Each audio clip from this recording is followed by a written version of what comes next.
everybody. We're here, alive and we thrive in Toronto, home of the Blue Jays, Raptors, Maple Leafs, and Canadian psychic, Robert Lindsy Milne. That's me. Welcome to my side of the crystal ball. We've got a barn burner of a show tonight. First on the expert's chair is my good old friend, Robin Armstrong, astrologer, wise man, spiritual being, and great meditator, amongst a lot of other things. Robin was on the show a few episodes ago talking about astrology. Robin's going to be talking about his predictions for the year of 2022 and a lot of other things too. And because if I know Robin, he's got some great ideas. So he's going to be in the expert's chair. And my other guest tonight, Gary Cocciolillo, is the host of the podcast, Everything Imaginable. I've been on Gary's show 4 times. He's been great at interviewing me, and it's my opportunity to interview him. I just don't have the words to describe the things that Gary's going to be talking about tonight. It is all things imaginable. Amazing, amazing, amazing. And both guys are going to be talking about some really weird stuff. And that is on the main event, WWRS. Tonight, I'm going to be talking about having no regrets, how to live your life having no regrets. Now, before we start our show, I have a couple of requests. If you're watching us on YouTube, please like, comment, and comments are really important to us. We need your comments because that just gets the numbers and the ratings up. So make a nice comment, make a shitty comment, just make a comment. Not too shitty though. Okay, so, and by the way, you can also subscribe to our channel, and incidentally, subscriptions are free. You can find us on Apple, Spotify, and pretty much anywhere else you get your podcasts. If you would like to get in touch with me, because I'm still doing a few readings, not as many as I used to, but I still have it and I'm still doing it. And you can find me on my website, www.robertlindsymilne.com. You can find me on Facebook, Instagram, YouTube, and TikTok. And now, without further ado, here comes WWRS.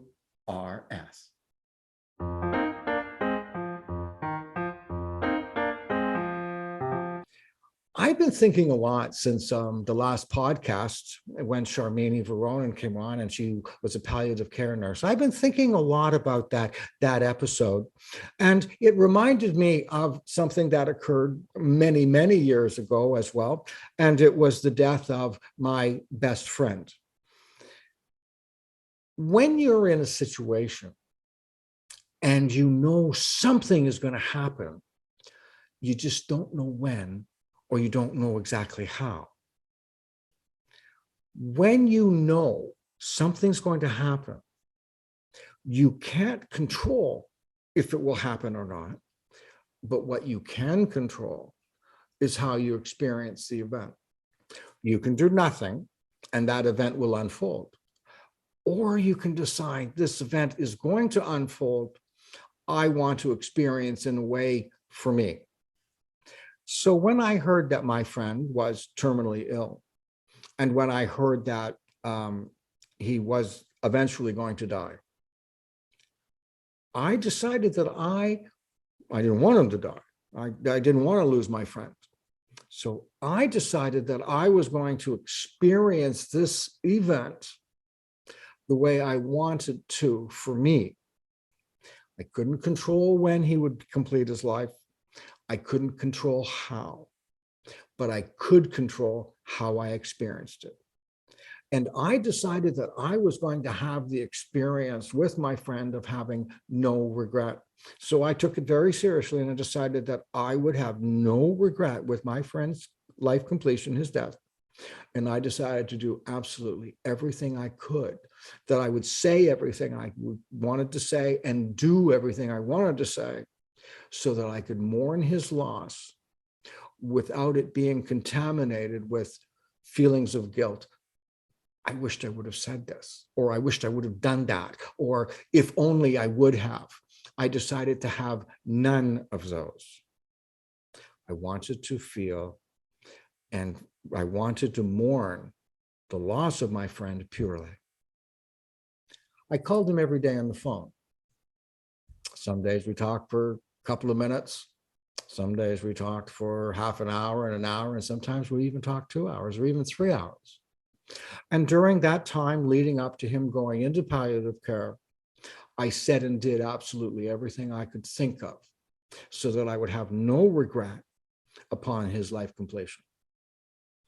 The word came in that he was being transferred into palliative care and the end was near. I jumped on an airplane and flew out to the city that he and his family lived. When I got off the plane, I went straight to the hospital and I sat beside my friend's bed for about 2.5 days until he completed his life and then some. During that time, I took care of him. I sat beside him. I spoke with him. I nurtured him and shared what he needed. I did this so that I would know in my heart I had done everything I could to take care of my friend and make sure that I would have no regret. The end of his life came and his soul left his body. I stayed beside my friend's body in the hospital room until the morgue attendants came to take his body away, because I wanted to experience this with no regret. And I wanted to be able to mourn the loss of my friend purely without the contaminant, without the contamination of if I only would have done this. And I did absolutely everything I could. I took very good care of my friend, and I went through this process with no regret, and I was able to mourn purely. It was easier, it was more positive, and I chose that I would experience this loss the way I wanted to experience it. I could have done nothing. I would have experienced it. So when you're in a situation and you know it's going to happen, just don't know when, you can then decide how you're going to experience it. And that's what Robert says tonight.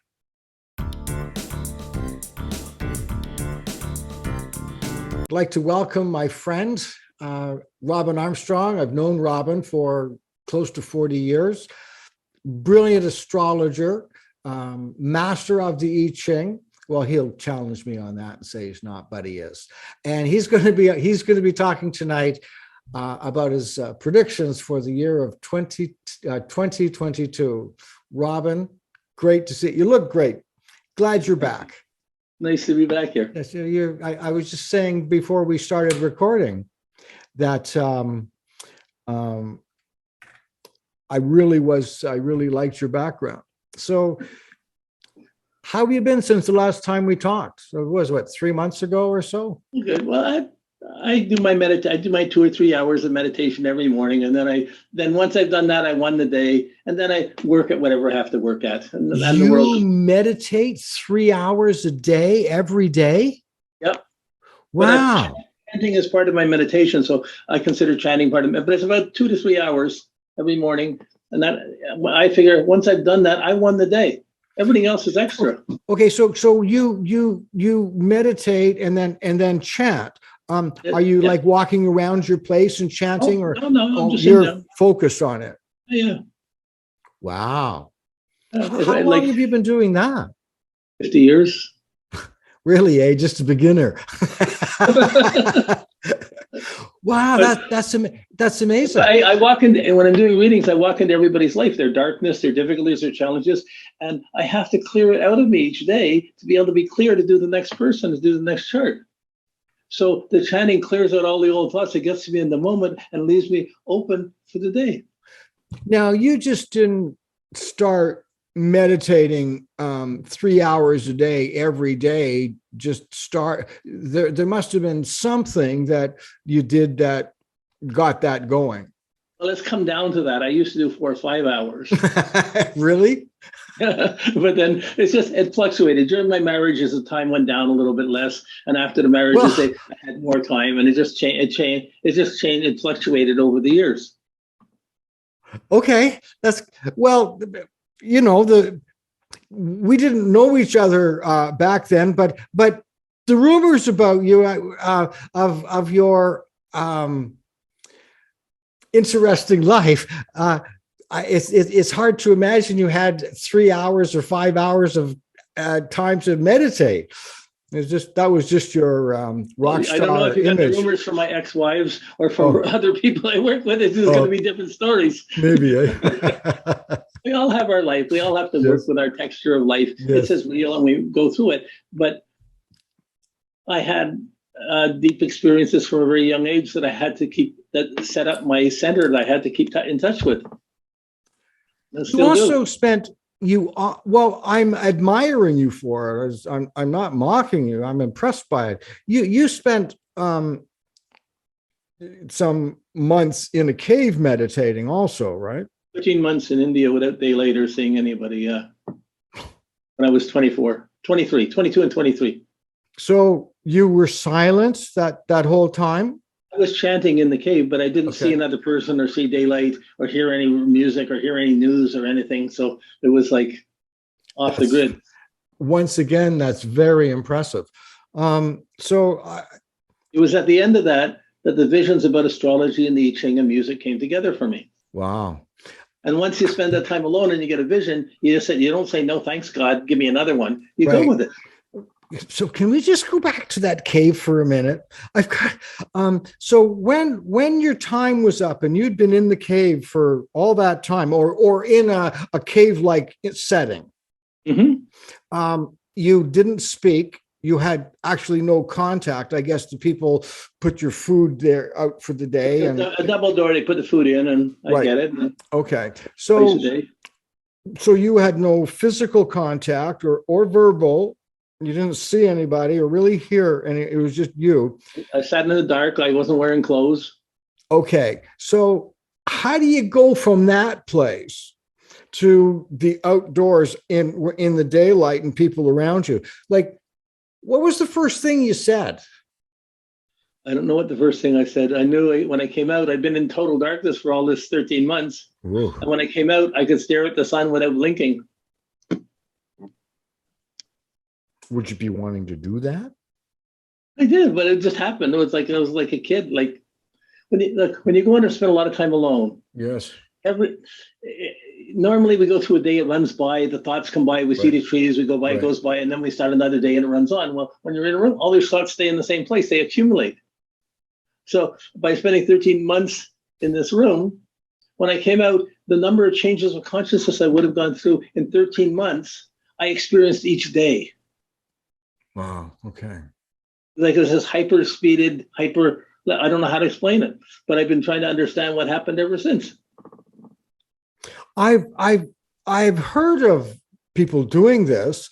You're the only one I know that have done it. It's when you have nothing to lose, you go places you wouldn't otherwise do. Okay. You don't go there if you aren't anguish or you aren't trying to solve something. It was either, it's either messed up or there's God. It's okay. One way or the other. So that was an inner, I think it's from another lifetime, and I was just pulled in. I was having to wake up to something. That's brilliant. Wow. That very much impresses me. So let's get down to some nitty-gritty stuff and how you're seeing the way the world's going to be, or your ideas of.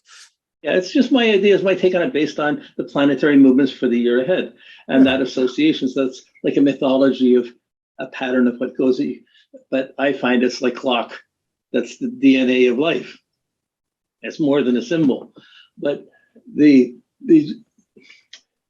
we have 2 years of pandemic already, 2 years of hysteria, fanatical beliefs, extreme things of what's true, what's not true.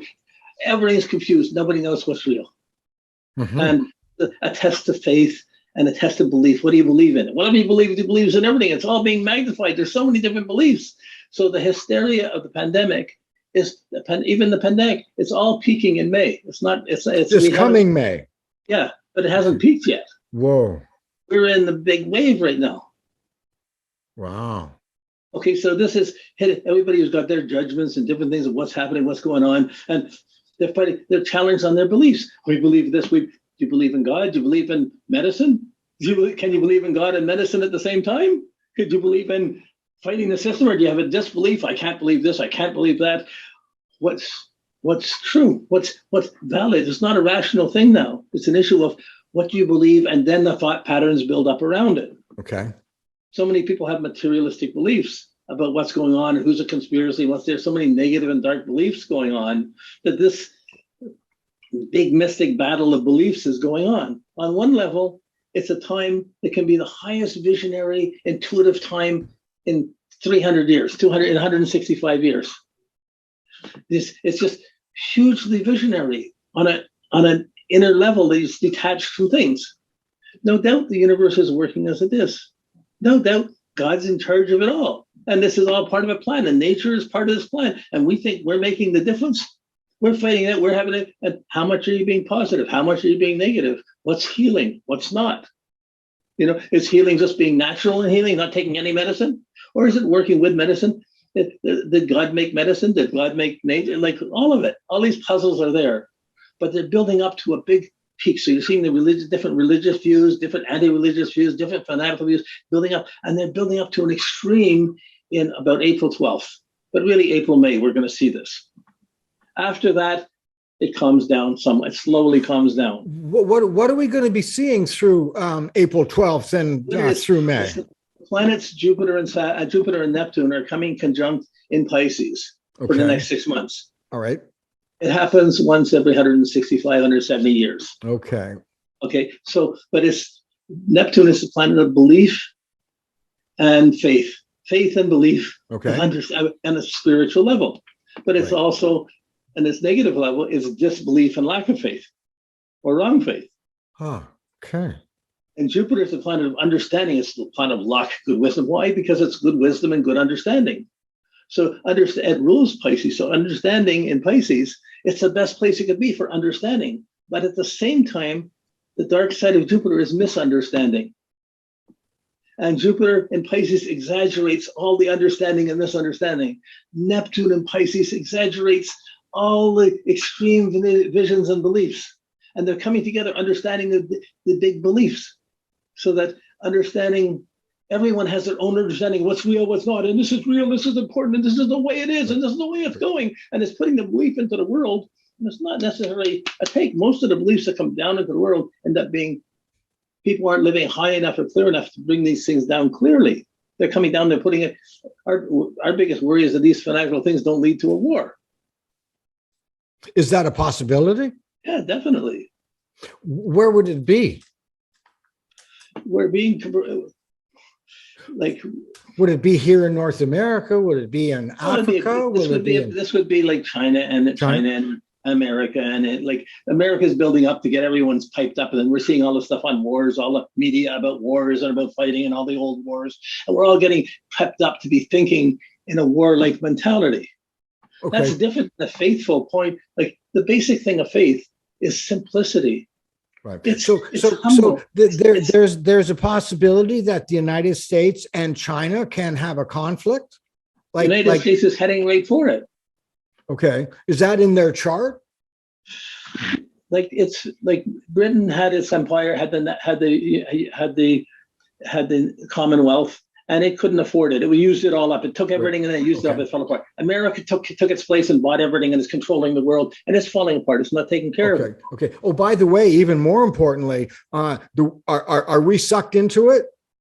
Canada, us? And there's just a lackey for the states. We don't have any decision. We don't make any decisions. So Oh, okay. So we're if they say jump, we're going to say yes, sir. How high is that? What? You're not, nobody, not going to say no.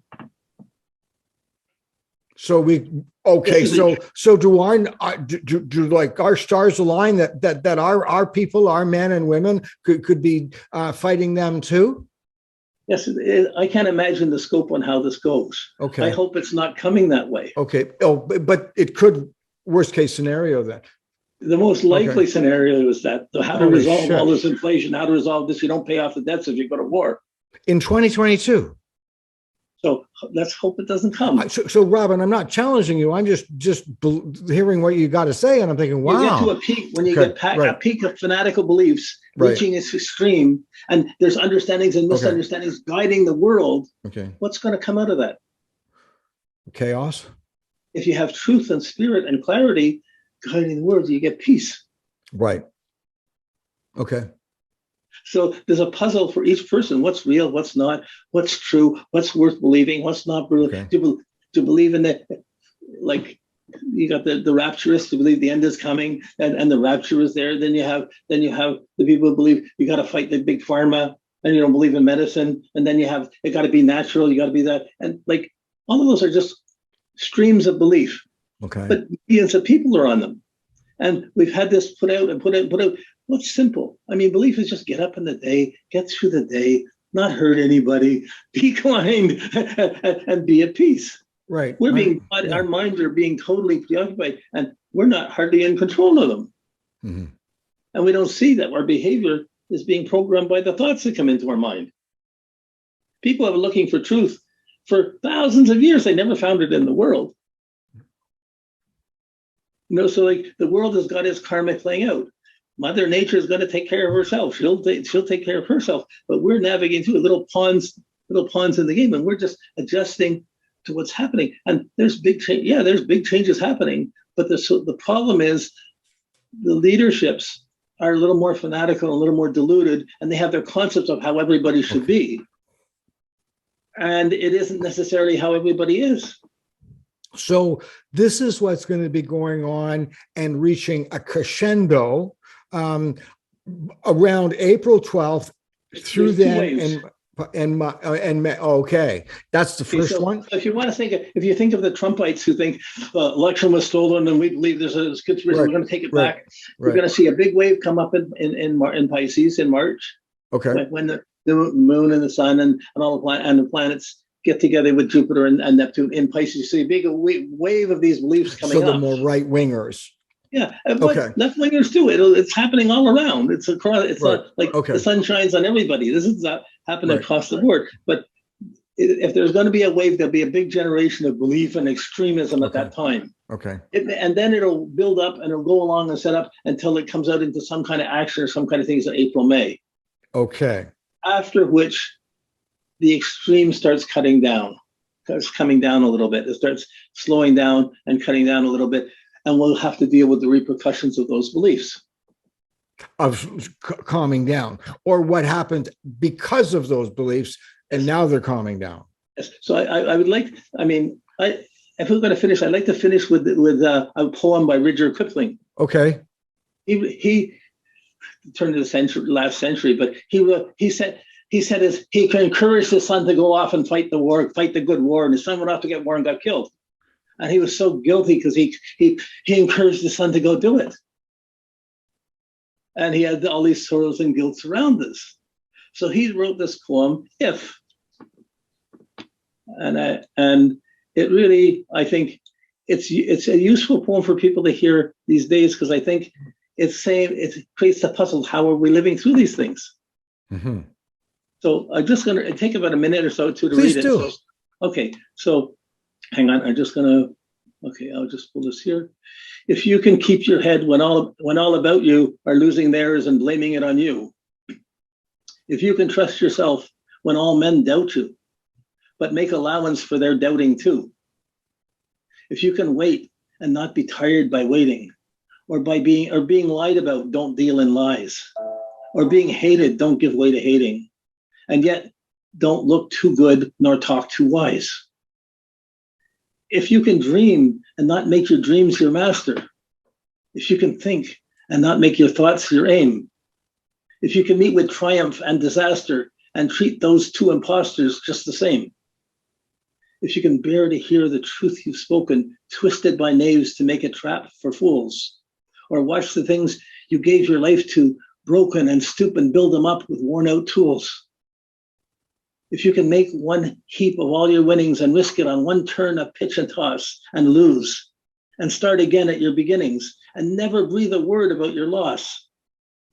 If you can force your heart and nerve and sinew to serve your turn long after they are gone, and so hold on when there is nothing in you except the will which says to them, hold on.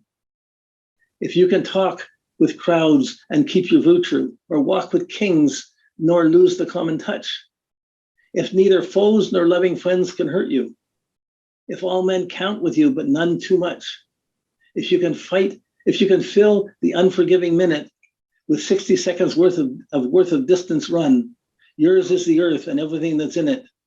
And which is more, you'll be a man, my son. That's great, Robin. I know the poem. I haven't heard it like that and in this context. It's beautiful. Thank you. So the simplicity is the balance to all this complexity and all these judgments of what's going on. I know, I'm sure it's just, I'm sure it's just. We don't need to know. Okay. It's enough to just live simply each day, and we'll get through this. And the more we can be calm, and if we can be ourselves, it'll balance out some of the stuff, this crazy stuff that's going on. So I think what I'm hearing you say, if we're calm and relaxed, be kind, take care of ourselves, and be healthy, we're going to get through it just fine. It's easy to say, but when you have people around you dying of COVID or dying of things and things happening, it's hard to be calm. However, that is where we need to go, right? It's and happening. We can do it if we want. We have no choice. We're already in the barrel. We're already in the boat. We've lost our paddles. We're going down the white water. It's going to go over the falls. You can kick or scream, or you can just sit and wait and go over it. Okay.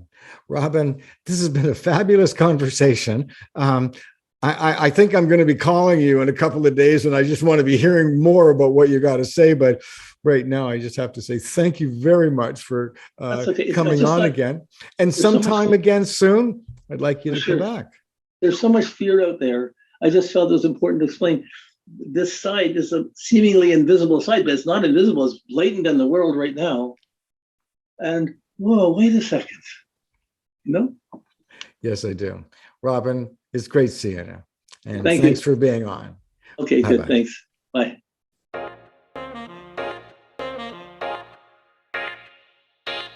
My next guest, Gary Cocciolillo, probably the greatest podcast host in God's green earth, is my guest with me tonight. And Gary's going to talk about why he's got the best on God Green's Earth podcasts. And I have to tell you that I've been on his show at least 4 times. So, Gary, how did you get to be as good as you are? Well, it wasn't very easy. No way. You had to work at it, did you? Yeah. I would say it took me about 100 episodes just to get my groove going. I like that. How many episodes have you done so far? 350. No, really? Really? Wow. Mm-hmm. Okay. So when I was on the first time, I think I was in the first 10, I think. Probably, yeah. Yeah, I was in the first couple of ones. Mm-hmm. And so that only would have been in the summer, early autumn of 2020. Yeah. No, 2021. 2020. So a year and a half. And you've done 300? 350. Wow, that's amazing. Or more? Or more. Yeah. Oh, you don't count them anymore? No. So what does that work out? You must be doing a few every week. It varies. I do anywhere from 5 to 10 a week. Really? Wow. Yes. So I don't think there is any podcaster on the planet doing that. Well, there actually is one that is doing 3 a day. Okay. But he's not as great as me. Well, of course not. What is it that now? I think that we should let our my listeners know that we're playing, and that you just kind of jokingly say those things, even though you are a really good podcaster. So I just want everybody to know that we've been, we're playing a little bit, and that you really are a lot more modest than what it seemed like at first. I was modest, but Then what happened? I don't know, man. I did 350 podcasts, hit the top 2% on Apple, and really, of listeners, of all podcasts. I'm in the top 2%. Yeah, I had no idea. I don't know what it is, like 3 million or something like that. Wow, I didn't know you had numbers like that. Yeah. How did you do that? Work, finding guests, cranking out content. That a lot of it's guests, just finding really high quality guests and covering topics that people are not going to hear on other podcasts. I'll cover the stuff that other podcasters are afraid of talking about. Would you like to talk about a couple of them that others wouldn't, that you will? Oh, sure. I would say one that I've covered, one of them that I've covered that nobody would cover, and I've actually covered it twice, was urine therapy, people drinking their own urine for health benefits, particularly aged urine. That's a fan favorite. Is that like really? Like yeah. You pee in a jar. I've heard of age that. It for 6 months. No. Yeah, it gets always nice, brown and crusty. Yeah, and then you wolf it down. Just chug a lug, or do you savor it? What's usually? It depends. Some people might have a palate for it and will savor it. Is it your own piss or somebody else's? It could be either. I haven't done it. No, you haven't. Okay. No. You just talked about it. I've talked about it. Yeah. Absolutely. Okay. How long were those people on? Did they demonstrate? One did. Yeah. One no was kidding. Smack her lips or drinking it down. No. Yeah. Yeah. His name was Brother Sage. Brother Sage was one of them, and the other one was Harry Matadine. Harry Matadine. So I've actually had 2 people drinking pee on my show. Yeah. I've interviewed 4 people that have been hit by trains. Wow. Well, well, apparently they lived to talk about it. Yeah, they all lived to talk about it. Did they all have experience episodes? And their limbs too? One lost a limb. Well. Yeah. Oh no, wait, no. They all had their limbs. Yeah. The guy who died on the side of a mountain, I think he lost a limb. Sorry, the guy that died on the side of the mountain. Yeah, he was climbing. He was climbing the mountain, and it got dark out, and he froze to death on the side of the mountain. Oh, okay. It does. I just did something to my screen here. Sorry, I was. There we go. We're back again. So, did you have like a lot of viewers on that show? That particular one?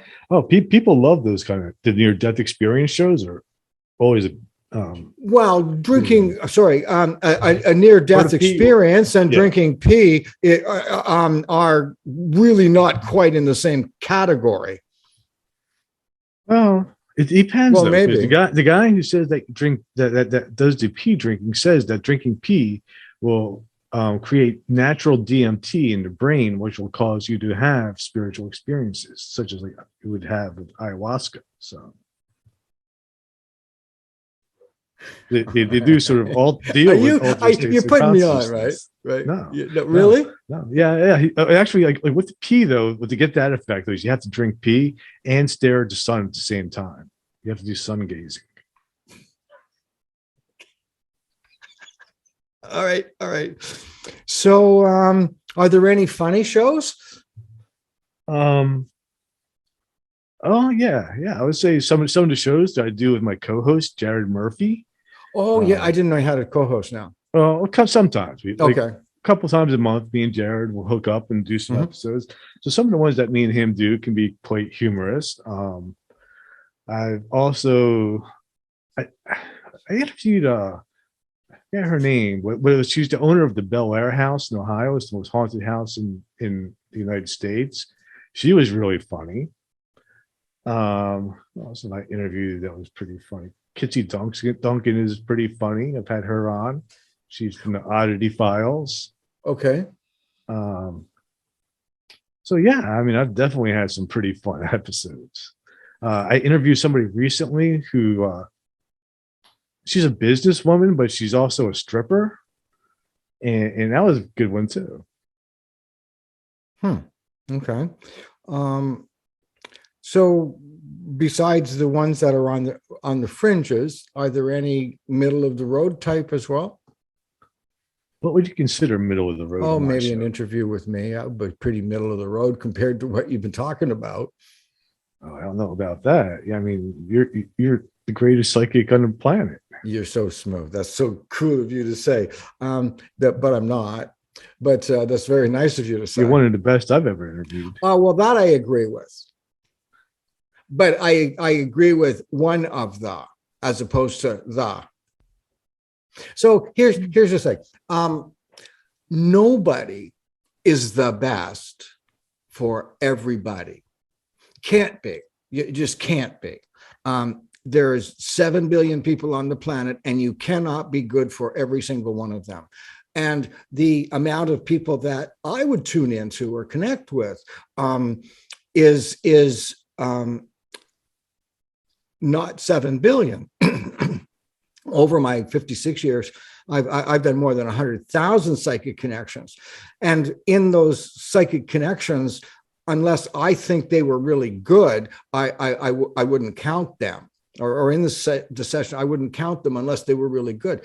But there are a lot of people in my lifetime that I said, I'm sorry, I'm not doing a good reading for you, or this isn't good enough, and then somebody down the street will be able to do a reading for them and knock their socks off. Okay, so for that person that I couldn't do a good reading for, the person down the street is the best one. So I'm very comfortable saying that nobody's better than me in the area that I work, but there's no best for everybody. That's very humble. Well, it's true. Yeah. I don't think that's humble. It's the reality. And I would be frightened of the person that says I'm the best for everybody, or I'm the one. You know, I would be very nervous of somebody that would say that or do that or think that. Right. Yeah, I always knew I was good. You sucked me into talking about me, and this is my show. It is so. But I've been around a lot of people that want to profess to be the best. I've been told that I am, but I always say, yeah, well, that was just for you, and there are people that I'm not the best for, and there are other people that are as good as me for their people. And, so you think that same? Pardon? Do you think that same opinion would apply to my podcast? I mean, mine's everything imaginable. I'm sorry. Did you say what? You think that same concept would apply for podcasts too? What's like that? My podcast is not for everybody? Yeah. Huh. I never thought of it that way. Really? Yeah. You're putting me on. Yeah, I figured everybody was listening to it. Little kids, grandmothers. Well, more than likely, there are little kids and grandmothers and mothers and fathers and sisters and brothers, and that, you know, but not everyone. There are some that'll look at your show and say, wow, this is great. Some others will say this sucks. And they do that with mine too. Really? Yeah, come on. That's now you're teasing me. No, so yeah, you're just putting me on now. So why does a guy like you, originally you're from what? New Jersey? Is that where you're from originally? How does a good Italian boy like you, make it to Alabama and then all of a sudden have a podcast in the outer limits. Like, how did that happen? Well, there's only one way to end up in Alabama, and that's because of a woman. Right. Oh, I've done one of those, but not Alabama. So that's how I ended up in Alabama. And in Alabama, like I always played the guitar, did something entertaining, and down there was no place to play. So I wanted to do something creative. I needed a creative outlet, so I decided to start the podcast. And I've always had an interest in, the paranormal, UFOs, cryptozoology, Well, when you were the occult. When you were a kid, you played or used or messed around with tarot cards, right? Yeah. I still have tons of tarot cards. Oh, do you? Okay. So, well, did you just like wake up one morning and say, I'm going to have a podcast? Pretty much. I was in the shower. No kidding. So from the time you were in the shower and you got hit by the lightning bolt to the time that it went on the air, how long did that take? 3 days. So you figured out how to do a podcast from the time you were in the shower. 3 days later, you figured out how to do the podcast and you just put it on the air just like that? Yeah, YouTube. I looked it up on YouTube and did it. All the other people were doing. My producer's probably hating your guts right now.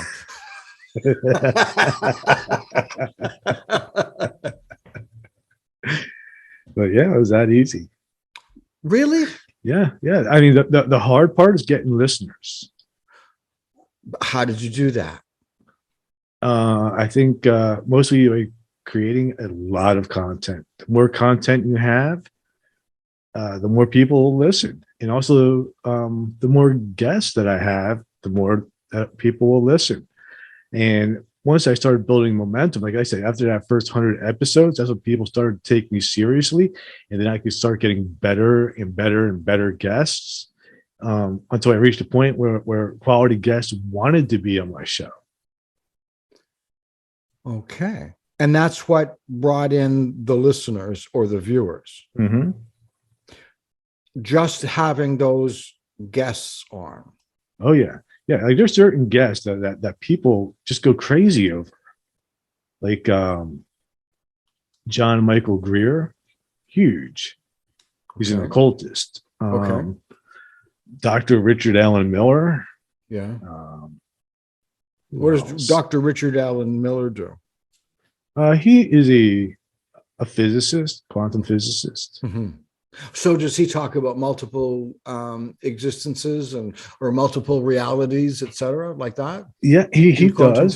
He does that, but he also has worked in the occult. Okay. So he connects those two things together and how they work together. He also worked in agriculture. He's trained Navy SEALs in mind control. He has been to the underground base in Antarctica where they say they have found aliens. And did they? Did he found them? He knows they're there. Oh, he didn't see. He actually didn't see the aliens at that base, but okay. But do they look like us? No. Oh, okay. So you took this little podcast, and all of a sudden, you do. What impressed me is when you offhandedly say, well, the first 100. In my work, when I talk to people, they often ask me about being psychic and how to be psychic and stuff like that. And I give them some guidance and some advice. And I say, now go out and do 200-300 readings and get back in touch with me. And, I'll give you some more information. And people go, 300 readings. Well, I've done like 100,000. So, you have to do lots of readings to be good. You have to master your craft. Absolutely. And you're not going to do it by not doing it. That's right. And obviously you've done it that way. Yes. Have you been like that in your life normally? Like when you get interested in something, even as an employee, or by the way, do you have a job now, or is your podcast your job? No, I have a regular full-time job. Do you? Okay. Do you think you'll ever get to the point where your podcast will be like the main thing? That's the goal. Is it? Okay. So, oh, you could do that this time next year. You could be doing that this time next year, by the way. I'm the interviewer, not the psychic. Come on. So, just simply the hard work. It's not so much media hype or media manipulation or in multimedia, or is it just the numbers on your podcasts and those people that come on bring people being listeners that and it just spreads that way? Is that what happens? That's what it is. For me, it was about creating the content. The marketing that I did on Facebook and Twitter and stuff like that never really panned out. Okay. Yeah. No. So So yeah, you yeah, didn't it's just really do work. that marketing. You just got really good guests Yeah. or Yeah, presented really interesting topics. a little bit of both. Okay.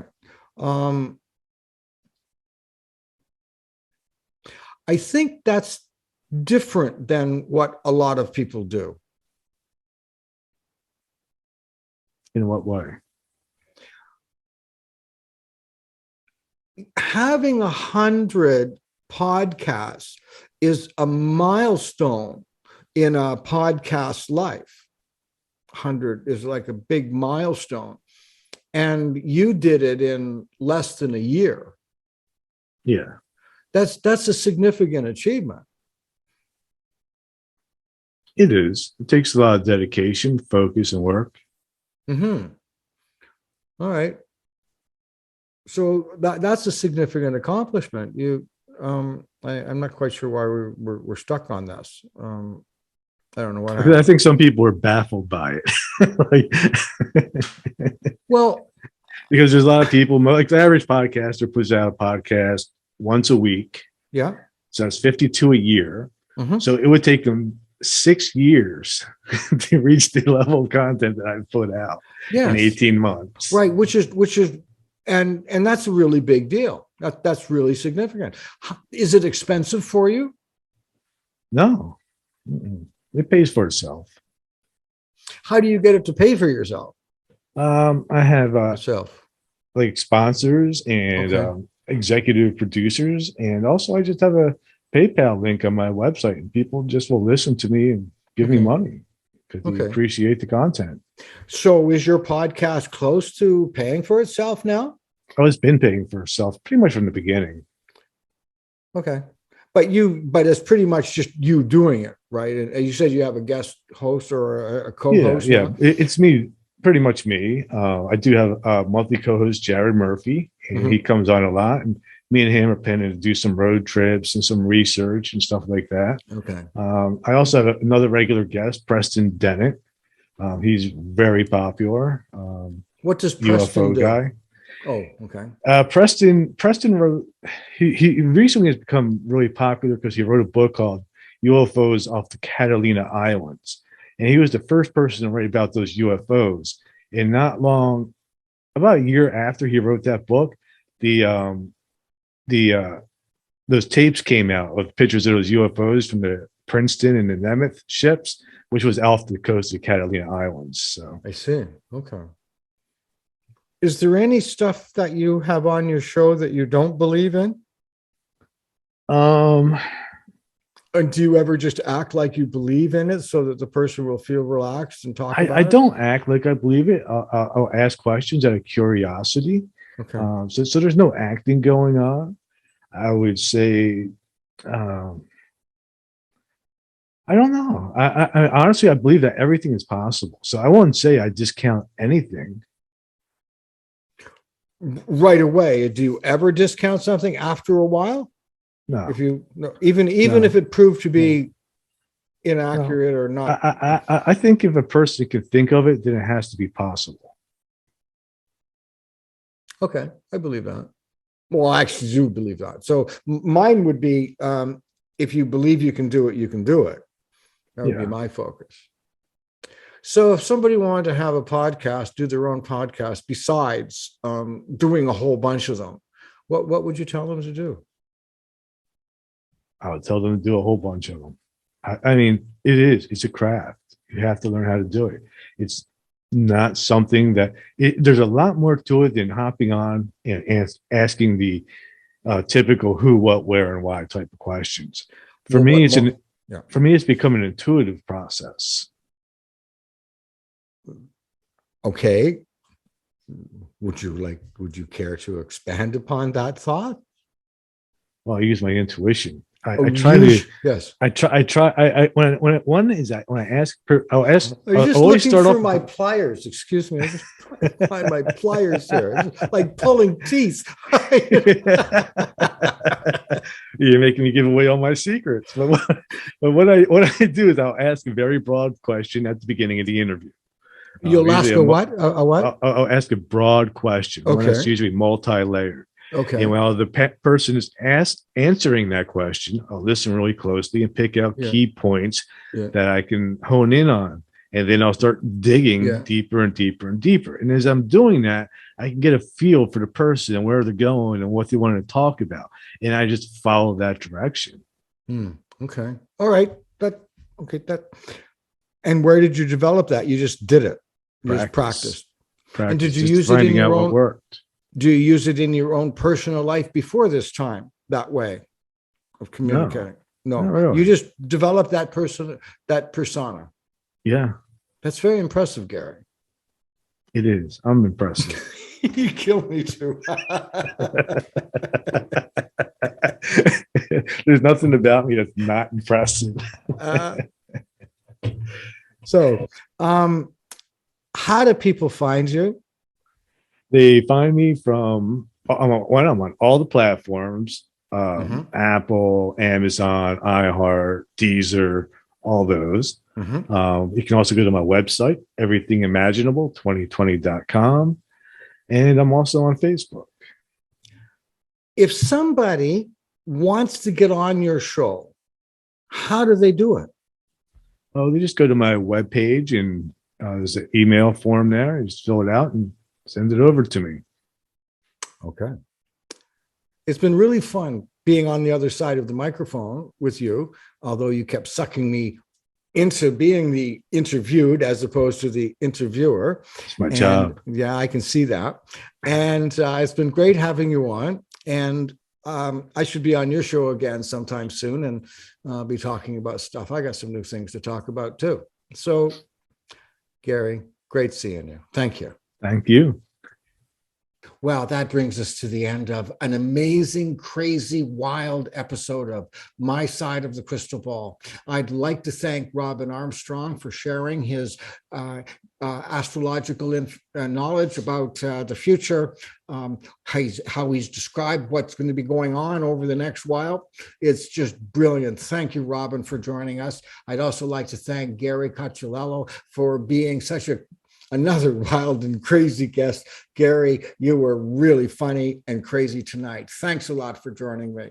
Before I say goodbye, just before we wrap it all up, just got another couple of requests. If you're watching us on YouTube, please like, comment, say a comment, because it helps us with the ratings, and subscribe to our channel.